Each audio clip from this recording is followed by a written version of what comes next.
बिस्मिल्लाहिर्रहमानिर्रहीम। अस्सलाम वालेकुम नाज़रीन, आप देख रहे हैं यूट्यूब चैनल एम अकरम खटक वीलॉग, जिसका ख्याल आपने रखना है लाइक और सब्सक्राइब करके। आज के इस वीलॉग में मैं इसहाक डार के बीबीसी को प्रोग्राम हार्ट टॉक में दिए गए इंटरव्यू को आसान और उर्दू में पेश करूँगा। चूँकि ये इंटरव्यू अंग्रेज़ी में हुआ है, बहुत से लोगों को तो इसकी समझ आ गई होगी, मगर पाकिस्तान में एक बहुत बड़ा तबका ऐसा भी है जिसको अंग्रेज़ी की समझ नहीं है। लिहाजा मैं इस इंटरव्यू को सवाल व जवाब के को उर्दू में पेश करने की कोशिश करूँगा। इसहाक डार साहब इस वक्त लंदन में मुकीम हैं, जो कि मुस्लिम लीग नून के अहम रहनुमा हैं और मुस्लिम लीग नून के दौरे हुकूमत में वज़ीर ख़जाना की खिदमत सर अंजाम देते रहे हैं। इस इंटरव्यू में हार्ट टॉक के एंकर स्टीफन सीकर ने बहुत सख्त सवाल पूछे हैं। इससे पहले मैंने कभी इसहाक डार साहब को इतने सख्त सवाल का सामना करते हुए पहले कभी नहीं देखा है। बीबीसी के एंकर स्टीफन सीकर का सबसे पहला सवाल इसहाक डार से ये था कि आप पाकिस्तान में इश्तिहारी और मतलूब है, तो क्या आप कानून से बचने के लिए लंदन आए हैं? इसहाक डार ने इस को मुकम्मल रद्द किया कि वो कानून से बचने के लिए लंदन पर आए हैं। इसहाक डार ने बताया कि गुज़िश्ता आमरीत के अदवार में करप्शन के बयानिए को बार बार इस्तेमाल किया गया। इस मरतबा भी इससे कुछ मुख्तलिफ नहीं है। मौजूदा हुकूमत के बारे में वैसे भी कहा जाता है कि ये पोशीदा आमरीत है, जुडिशल मार्शल लॉ है। इसहाक डार ने एंकर को मुखातिब करते हुए कहा कि आप भी पाकिस्तान की इस सियासी तारीख से वाकिफ़ होंगे। एंकर की तरफ से एक और सवाल जो कि जनरल कमर जावेद बाजवा के बारे में पूछा गया, वो ये था कि नवाज शरीफ ने मौजूदा आर्मी चीफ को कई चीज़ों का जिम्मेदार ठहराया है। नवाज शरीफ ने जब वो वीडियो लिंक के ज़रिए खिताब किया तो इसने डायरेक्ट बाजवा साहब को पिछले यानी 2018 के इंतखाबात में दानी नवाज शरीफ को अहदे से हटाने और मुल्क में मुआशी बदहाली का जिम्मेदार ठहराया है। एंकर ने पूछा कि अब इनकी क्या हिकमत अमली है इसके बारे में। इस सवाल के जवाब में जनाब इसहाक डार साहब ने जवाब दिया कि नवाज शरीफ जमहूरियत और पार्लियामान की बालादस्ती के लिए ये सब कुछ कर रहे हैं, इसमें कोई बुराई नहीं है। बरतानिया की भी तो यही पॉलिसी है। बरतानिया भी तो जमहूरियत और जमहूरी इक़्तिदार की हिमायत करता है। बरतानिया को तो हमारा साथ देना चाहिए। इसहाक डार साहब का ये जुमला बरतानिया को हमारा साथ देना चाहिए काफ़ी मानी खेज लग रही है। मुझे तो काफ़ी मानी खेज लग रही है। इससे पहले तो मुस्लिम लीग नून ने ये दावा करती आ रही है कि हमने किसी से कोई मदद की अपील नहीं की और या वो बराह रास्त बरतानी से अपील कर रहे हैं। तो आप लोग बाकी आपको खुद समझ सकते हैं। एंकर के एक और सवाल के इसका मतलब ये है कि फौज और आर्मी चीफ पाकिस्तान में जमहूरी अमल को कमज़ोर बना रही है। इस सवाल के जवाब में इसहाक डार ने कहा कि सिर्फ हम ये नहीं कह रहे हैं, आलमी रिपोर्ट भी यही कह रही है और लेकिन हमें कुछ अफराद की बात करनी होगी। ये पूरी इदारे की बात नहीं हो रही है, इसमें फ़र्क करना होगा। अलबत्ता कुछ लोगों की ख्वाहिश और मंसूबा है जो मार्शल लॉ लगाते हैं। एंकर स्टीफन सीकर ने एक बार फिर यही सवाल पूछा कि आर्मी चीफ की क़ियादत में जमहूरी अमल को कमज़ोर किया जा रहा है, जिस पर इसहाक डार ने मज़ीद वज़ाहत करते हुए बताया कि कोई ज़रूर मनसूबाबंदी कर रहा था। इंतखाबात में दांधी हुई है और इसमें कोई शुबा नहीं है, ये साबित भी हो चुका है। इनका के एक और सवाल कि नवाज शरीफ की सालों तक कई सालों तक जनरल ज़िया के साथ काम किया है, मगर अब वो आर्मी के बारे में ऐसा कह रहे हैं, ये तो मुनाफिकत के मुतरादिफ है। जिस पर इसहाक डार ने जवाब देते हुए कहा कि मैं आपसे मुतफिक नहीं हूँ, ये इर्तिका का अमल है। जिस पर बीबीसी के एंकर स्टीफन सीकर ने एक और सवाल जाड़ दिया कि क्या वो ये इसीलिए कह रहे हैं कि वो अब इक़्तिदार में नहीं है, पहले वो इक़्तिदार में थे। तो इसहाक डार साहब ने दोबारा जवाब देते हुए कहा कि वो 3 बार वज़ीर आज़म रहे हैं, ऐसा पहली बार नहीं हुआ है। इसहाक डार का इंटरव्यू में ये भी कहना था कि इस पर लगाए गए इल्ज़ामात बेबुनियाद हैं। मेरा नाम भी पनामा पेपर्स में नहीं था और मैं अपने ख़िलाफ़ तमाम इल्ज़ामात के ख़िलाफ़ सबूत पेश कर सकता हूँ। जिस पर एंकर ने सवाल किया कि आप कह रहे हैं कि पनामा पेपर्स में आपका नाम नहीं था, मगर 2016 में बड़ी तादाद में पैसा बाहर मुंतकिल किया गया और इसमें मुल्क के चंद बाअसर और आला ख़ानदान मुलविस थे।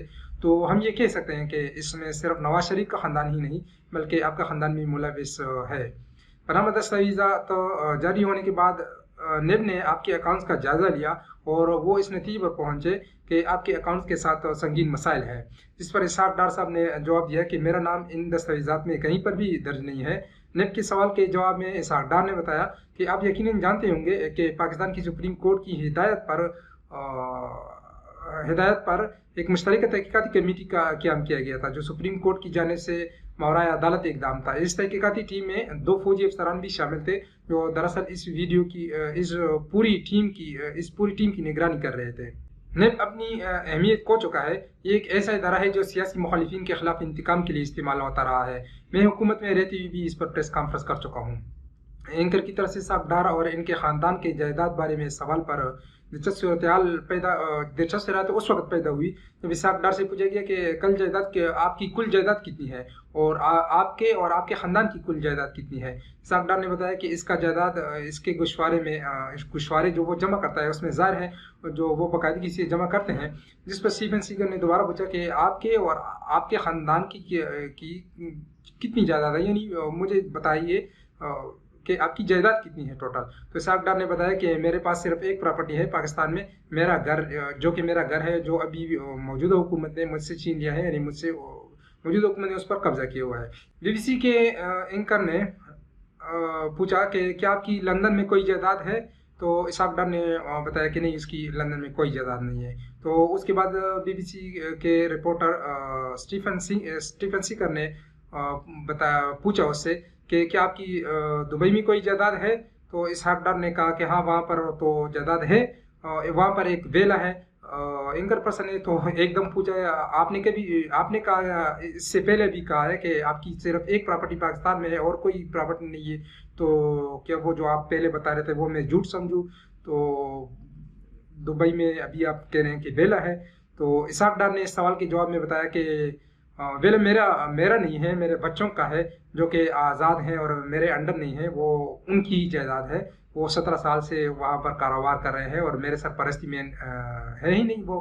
जब इसहाक डार से पाकिस्तान वापस आने के बारे में सवाल किया गया तो इसहाक डार साहब ने इसके बारे में कहा कि वो 3 साल से यहाँ पर लंदन में हैं और उनके जो वकला हैं वो वहाँ पर मुकदमात देख रहे हैं, पाकिस्तान में क्या हो रहा है, इंसानी हकूक़ का है, नेब की हिरासत में लोगों के साथ क्या हो रहा है, दर्जनों लोगों को मार दिया गया है। अब इस बात की मुझे भी समझ नहीं आ रही है कि नेब ने कैसे लोगों को मार दिया है। वैसे अगर आप दर्जनों का लफ्ज़ मतलब निकालें, दर्जन नहीं गए उसने, दर्जनों का है, दर्जन 12 हो सकते हैं, दर्जनों के हैं तो मिनिमम जो है 12 और 12 24, तो 24 तो हो सकते हैं।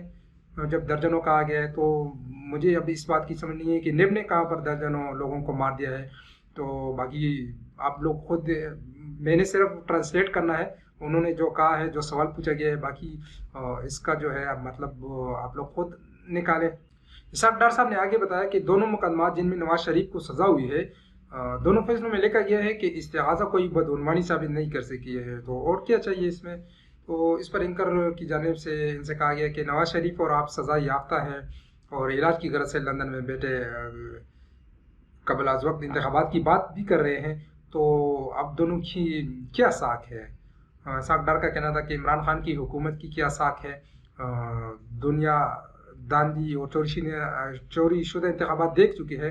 हमने तजुर्बा किया है, सन 2018 में राय आमा के तमाम जायज़ों ने पेशनगोई की थी कि मुस्लिम लीग नवाज जीत जाएगी, लेकिन मुबस्सिरीन और human rights commission of Pakistan ने इन्हें तारीख की बदतरीन इंतखाबात भी करार दिए हैं। ये सबको मालूम है कि हमसे इलेक्शन चुराया गया है। स्टीफन सीकर ने इनको बताया कि यूरोपीय यूनियन मॉनिटरिंग टीम ने अपनी रिपोर्ट में इलेक्शन के दौरान कुछ मखसूस जगहों पर एक नहीं बल्कि कई जमातों की जानिब से की गई खिलाफ वर्जियों का जिक्र किया था, लेकिन मजमूई तौर पर नताइज को काबिल एतमाद करार दिया था। तो इस पर इसाक डार ने कहा कि आपने तमाम रिपोर्ट्स नहीं पढ़ी हैं, तो इन्हें बताया गया कि आप अपनी मर्ज़ी से कोई भी रिपोर्ट देख सकते हैं। मतलब एंकर ने बताया कि आप अपनी मर्ज़ी से कोई भी रिपोर्ट देख सकते हैं, हम तो सिर्फ आपको एक आज़ाद और इंतहाई काबिल एहतराम इदारा जो है उसकी रिपोर्ट बता रहे हैं